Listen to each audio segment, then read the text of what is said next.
Think about it this way. When you go to bed at night and you fall asleep and you go into the different states within your mind until you go into your dream state. In that dream state, in your mind, it is you who is imagining or orchestrating this manifestation of whatever the dream is, using your mind to do it, right? Because it is our mind what orchestrates everything that we experience. This is why everyone has their own unique experience through the perception of their subjective choices with the free will that they have to choose what they decide to believe as truth, right?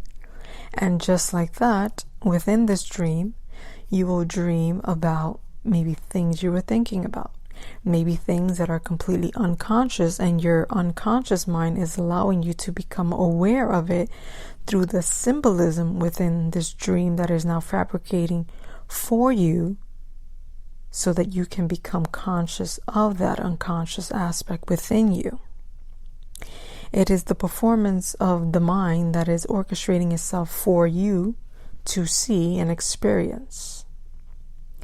And nothing outside of you is creating such dream. Obviously under different circumstances, but we won't go into that. In the common normal state of how a dream comes about, this is what I mean. So just like in our dreams that only we experience as the dreamer, having the dream experience, observing the symbols, the interactions, and feeling the embodiment of the emotions that surface within this dream, it is all you in the making of that dream. There's nothing outside of your own mind fabricating this.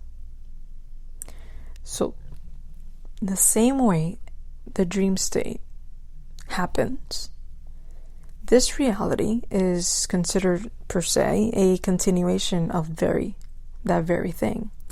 Consider it a dream within a dream within a dream, an infinite potential of self-creation within itself. This is why I always say we are like a fractalization of itself over and over and over again, an infinite amount of variants and versions of ourselves throughout all time and space, because there is no such thing as time and space, just a fragment of that present moment that we are conscious in. So let's not get that deep, but going back into the purpose behind that explanation. When we are experiencing life, and we start becoming conscious of what is it that we are experiencing within that life, we start to pay attention to the theme and the patterns and the symbolism and the synchronicities, because it is the very thing that is communicating with us. It is your experience that only you can perceive. And everyone that you interact with and experience is only a reflection of you, per se.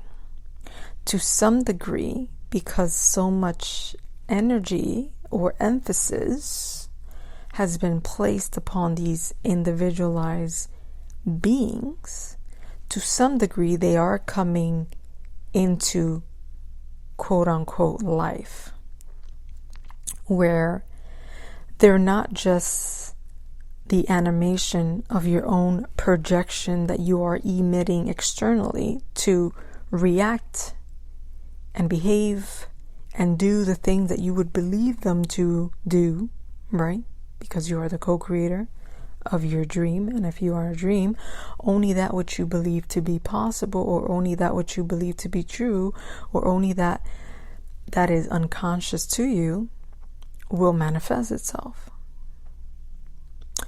So when we think about life, before coming into, let's say, this reality, we are falling asleep to have the experience of this life that we are currently in.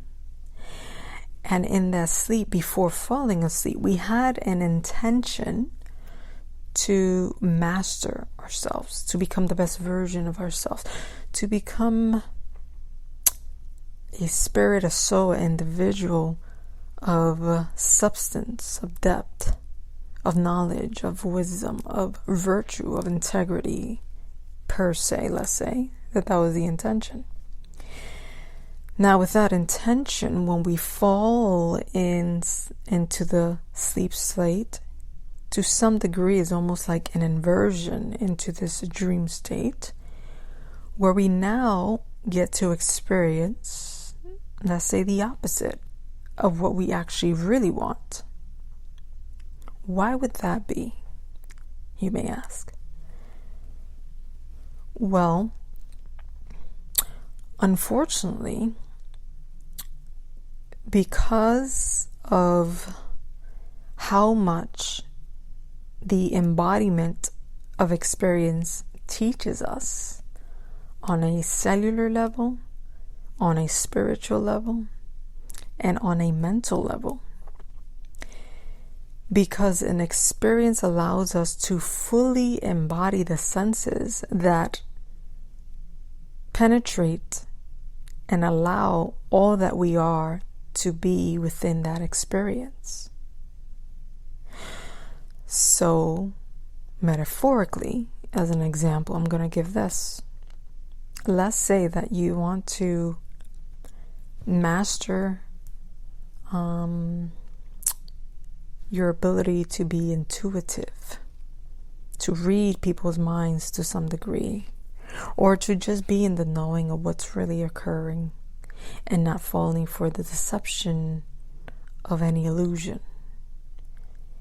In order for you to master such tasks or such practice or such gift, you have to do it enough time that you become a master of it from the doing and the experience of it. Why?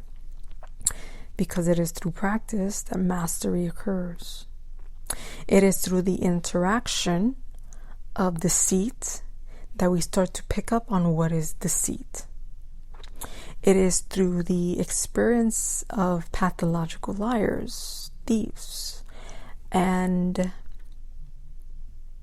our own self-betrayal, where we learn what is truth and what is not. It is through the events and the experience that manipulate our conscious awareness to some degree, almost veiling our eyes into, let's say, rose-colored glasses to see the world in a whole different light. And even though we may experience this illusion as if so to be hypnotized after undergoing certain levels of manipulation that influences how we see the world, per se, we understand what it is to be under such delusion, illusion, and hypnotized state to perceive the lie while you yourself being the truth. And obviously, this practice will be a lot easier if you are genuinely honest and true to yourself.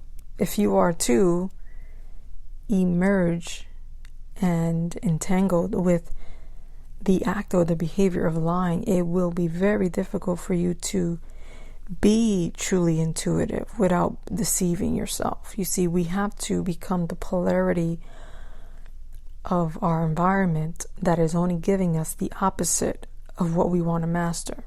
I hope this is making sense. So once we are under the influence of this reality that to some degree makes us forget who we are and our intention in it, it is only for us to feel our way through it. Meaning, let's say that as we fall asleep and step into the dream state of this world, of this reality, it is almost as if putting a blindfold on and feeling ourselves out of it, right? In order for you to get out of the manipulation, of the influence, of the illusion, you have to feel yourself through it.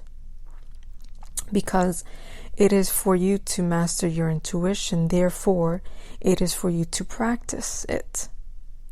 As practice makes the perfect, so that you can step into the mastery of such task. So when you find yourself attracting things and people and situations that you are being lied to, deceived, let down, and so on, it is not to take this opportunity that life is giving you to master yourself, to play the victim card, or to complain, or to be so stuck in the illusion of it that you lose sight of the purpose that you came here to do, which is unfortunately what happens to most. When we say lost souls, it's because they lost sight of what they truly came here to learn and experience. So now they are becoming a part of the illusion that is only meant to orchestrate the stage that they needed to practice what they wanted to master, you see. Which is how life in itself is the perfect orchestration or stage for us to truly build our character.